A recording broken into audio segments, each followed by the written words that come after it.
Like and subscribe to our channel to keep up with all our latest travel news, tips, and reviews, as well as helping support the channel.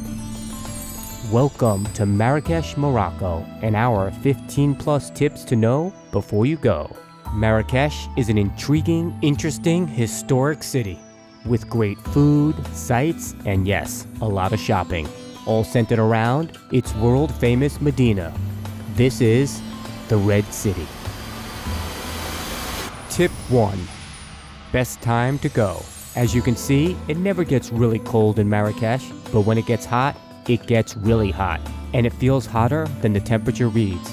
And the rain days are a little deceiving because when it rains, it really doesn't rain a lot. And when is the best month to go?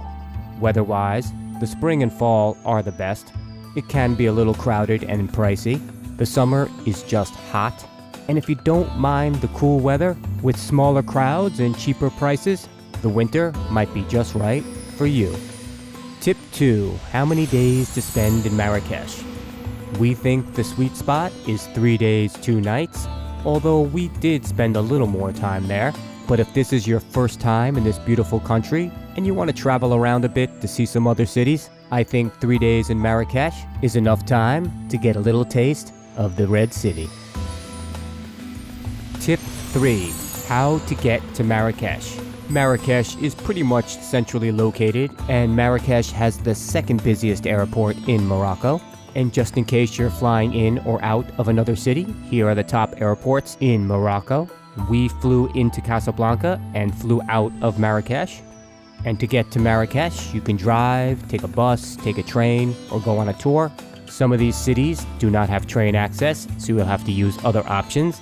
And unfortunately, at the time of making this video, Marrakech still doesn't have bullet train access, but that's okay. The regular trains were nice, just not as fast. And here's a look at the beautiful Marrakech train station. We have a video coming out on trains in Morocco. I'll add the link below. And here's a look at departures at the Marrakech airport. It's really a nice looking airport. We also stopped into the Pearl Lounge at the airport. It was interesting. We have a review coming out about that. I'll list it below. Tip 4. Where to stay.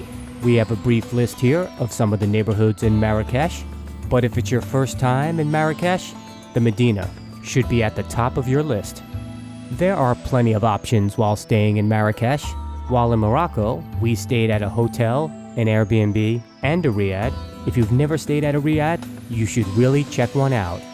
Here's the front door to our riad in Marrakech, our little oasis in the middle of the Medina.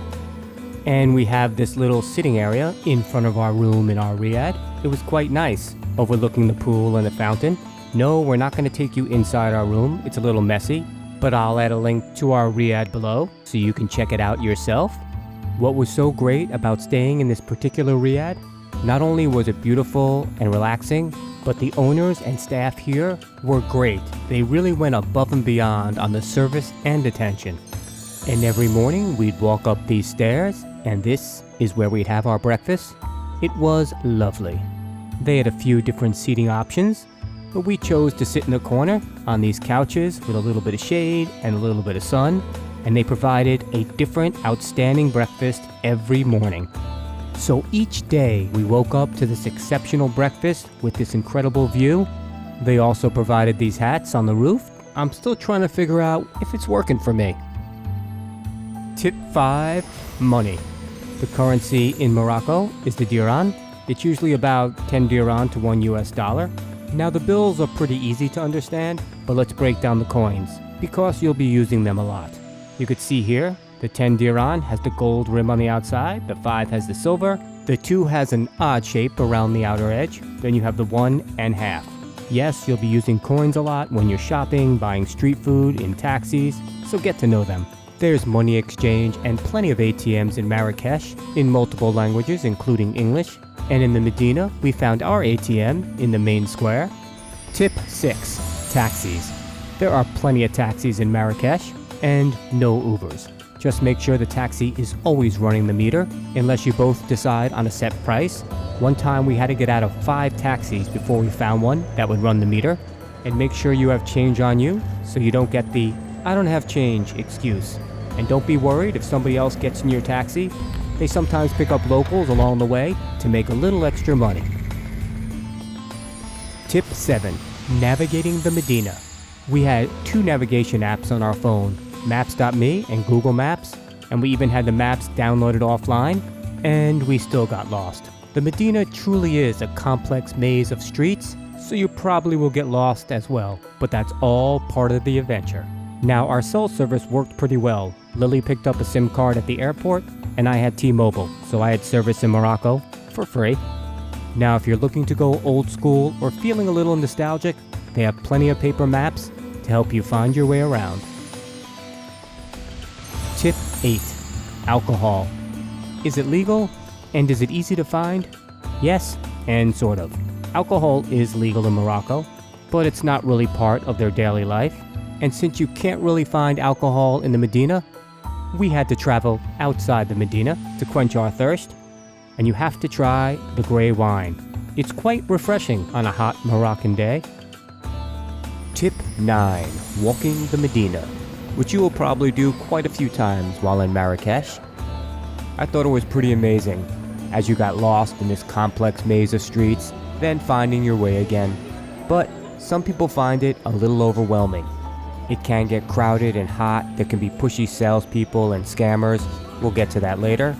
But if you just take it all in for what it is, you can really appreciate it. The people watching, the great street food, and let's not forget the shopping. One thing you should keep in mind, although there's no cars in the Marrakesh Medina, there are bicycles and scooters with trailers, and of course we can't forget about the donkeys. So when you're walking through the Medina, even at night, which we felt completely safe even when the streets were almost empty, always stay to the side, because you never know when a bicycle or a scooter is going to come up from behind you. As you can see here, everybody stays to the side. Basically, just be aware of your surroundings and you'll be fine. Tip 10. Shopping. And yes, this is what a lot of people come to Marrakesh for. And there is a lot of shopping. In the souk and Medina, you will find so many unique, one-of-a-kind items. You'll also find some quite odd items as well. You just have to look around. And most of the items they're pretty inexpensive as well. Like the spices. In this spice store, we planned on buying a few different spices, and we did. And we were introduced to a few new and very interesting spices as well. And yes, of course, we did buy some ceramics, a few gifts for family and friends, and so many leather stores to choose from. And yes, some unique and odd items, like I had mentioned. And here's our belt guy. We bought a few belts from him, and he gave us a good price, so we thought we'd give him a little plug. And here's one of our poof guys. We bought a big poof from him, and it is quite comfortable. Here's our second poof guy. Yes, we did a lot of shopping, but they wrapped the poofs up so small for traveling. They do this as well with the rugs. It's pretty amazing. And as you walk around the souk and Medina, you really have to appreciate these artisans, how hard these people work on a daily basis, and how much detail and creativity they put into each item. Some of them were very impressive. And with us being musicians, of course we appreciated a little musical break. I don't know why, but I was just mesmerized by the way this guy worked. He had this wood shop where he made these items and he carved them with his hands and feet with such detail. Here he's making, I believe, a pawn for a chess set. And I just watched him make this piece from start to finish. And when you see the finished product, it's pretty amazing. So as you walk around the Medina, you can find some incredibly interesting items. But if you look really hard, you might find something you've always wished for. Tip 11. Art and culture. Whether you're looking for great art, design, architecture, or museums, there's plenty for all to appreciate in Marrakesh. And a little street art as well. Seriously though, there are a lot of great museums in Marrakesh to appreciate. Maybe to take a little break from your shopping, to get in out of the sun, and enjoy a little Moroccan art, culture, and history. And we met this one unique, interesting, and very talented artist. She does this hand-embroidered photography. Very cool. Her name is Miriam. Here she is with Lily. And we ended up spending the day with her. And here's some of her creations. And if you're interested in seeing more of her work, I'll add a link to her Instagram in the comments.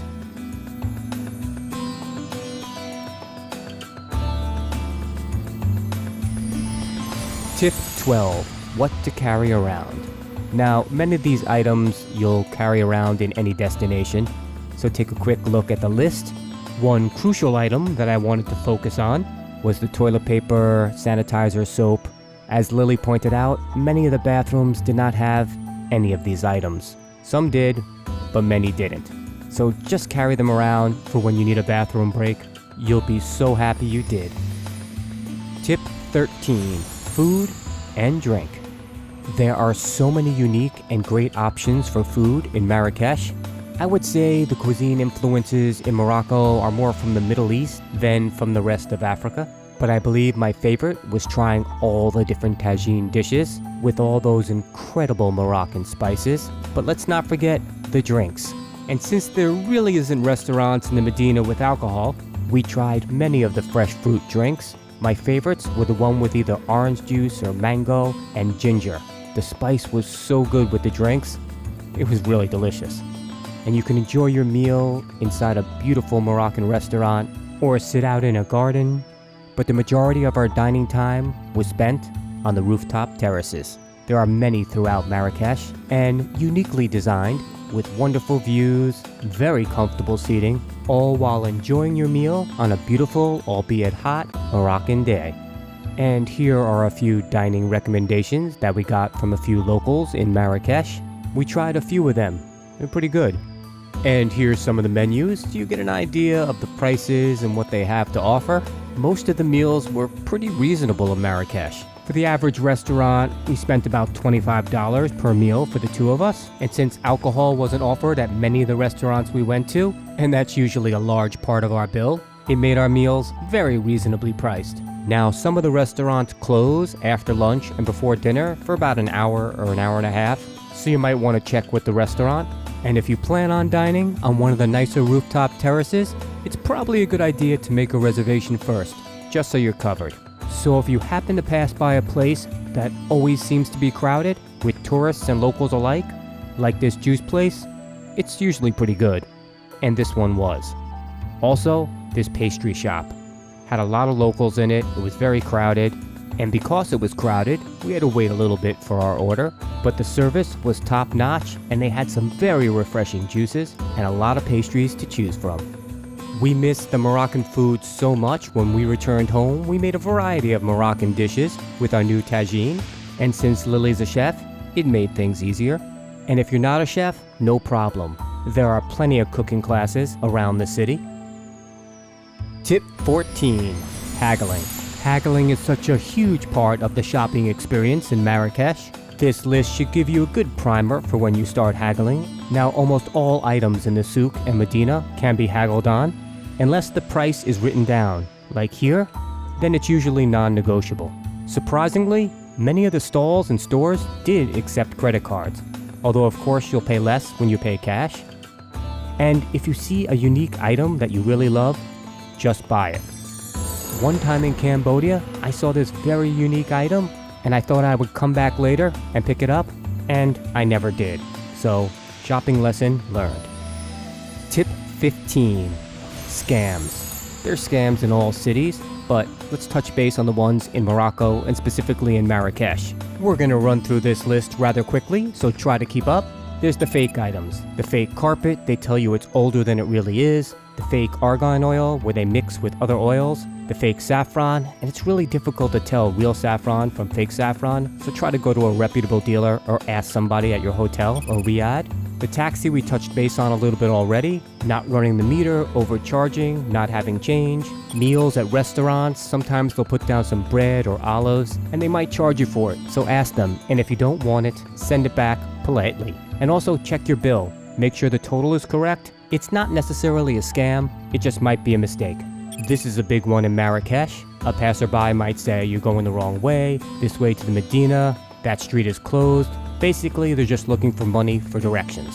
So if you do need directions, just walk into a stall or a store and ask the store owner. A store owner most likely won't follow you for money, and especially if you just bought something from them.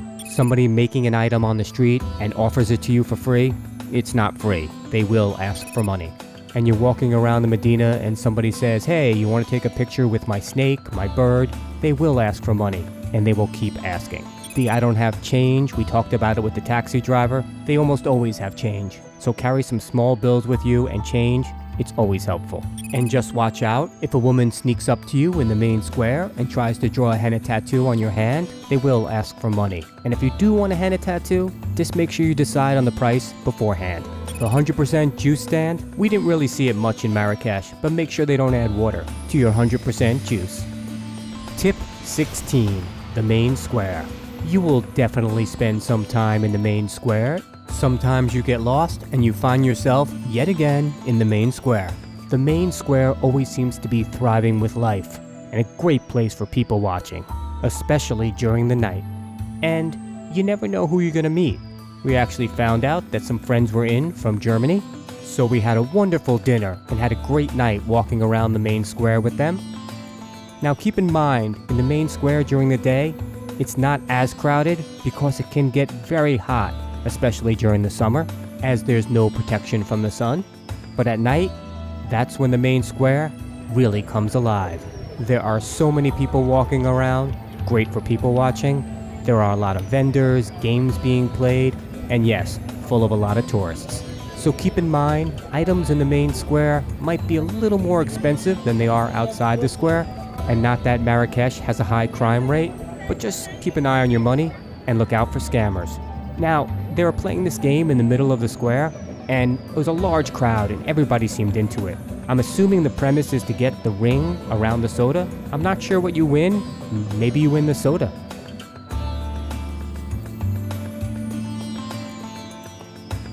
Tip 17, the language. As you can see, they speak a few different languages in Marrakesh, especially in the tourist areas and the stores. Enough for basic communication, but we think it's a good idea to learn some of the local language. So our good friend Yusuf was nice enough to help us out. Assalamu alaikum wa rahmatullahi ta'ala wa barakatuh. My name is Yusuf. My family and I are originally from Morocco, specifically Casablanca. You might have heard of it. Yes, like the movie, and no, I haven't watched it. But I'll get around to it, I promise. But today, I'm here to help you navigate and get around another city called Marrakesh. Now, it can be a little bit intense, especially during the high season, so learning a couple of Arabic words will definitely go a long way, especially when you're in the souk.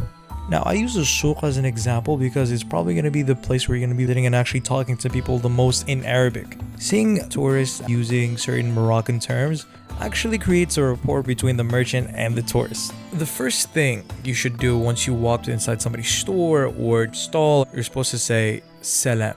Now, salam is a short version of salamu alaikum, which means hello. Salam, salamu alaikum. And when you want to ask for the price of a certain good, you say shhad. Shhad is how much. If you want to refer to the merchant, usually if it's an older gentleman, somebody with probably a jalaba on, we refer to them as hajj. To sign of respect, you say hajj, and if it's a woman, you say hajja.